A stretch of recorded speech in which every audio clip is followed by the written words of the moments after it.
છોટાઉદેપુર જિલ્લાના કવાંટ ખાતે કોંગ્રેસની જન આક્રોશની સભા દરમિયાન જિગ્નેશ મેવાણી અને અમિત ચાવડાએ પોલીસ પર આક્ષેપો કર્યા।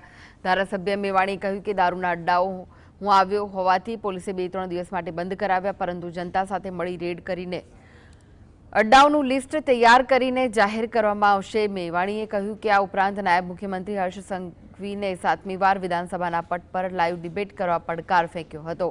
અમિત ચાવડાએ પણ સરકાર પર પ્રહાર કરીને કહ્યું કે પોલીસ અધિકારીઓના પોસ્ટિંગ માટે 25 થી 50 લાખ રૂપિયાની રકમ બોલાતી હોય છે।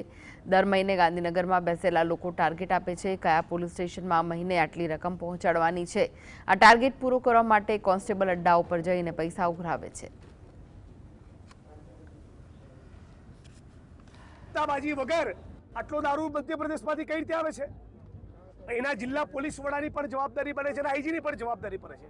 પણ સ્ટેટ મોનિટરિંગ સેલની રેડ પડે એટલે ધરપકડ કરવાની, સસ્પેન્ડ કરવાના, વિકેટ પાડવાની ખાલી કોન્સ્ટેબલ, પીએસઆઈ ને પીઆઈની, એસપી અને આઈજીની પૂછપરછ થવી જોઈએ, તો ખબર પડે મધ્યપ્રદેશમાંથી દારૂ કોણ લાવે છે, કેટલો હપ્તો છે। આ તમારી પોલીસ અધિકારીઓની, ઉચ્ચ પોલીસ અધિકારીઓની ભ્રષ્ટાચારની વૃત્તિના કારણે આદિવાસી સમાજની બેન દીકરીઓ, માતાઓ વિધવા બની રહી છે। હવે તો જરા સુધરો।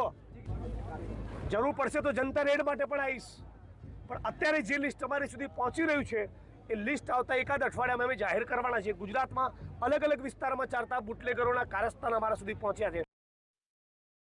ગુજરાતમાં પોલીસ સ્ટેશનોના ભાવ બોલાય છે, ત્યાં પોસ્ટિંગ લેવું હોય તો 25 લાખ 50 લાખ રૂપિયા આપવા પડે છે। અને સાથે સાથે દર મહિને ગાંધીનગર બેઠેલા લોકો ટાર્ગેટ આપે છે કે તમારા પોલીસ સ્ટેશનમાંથી આ મહિને આટલી રકમ પહોંચાડવાની છે।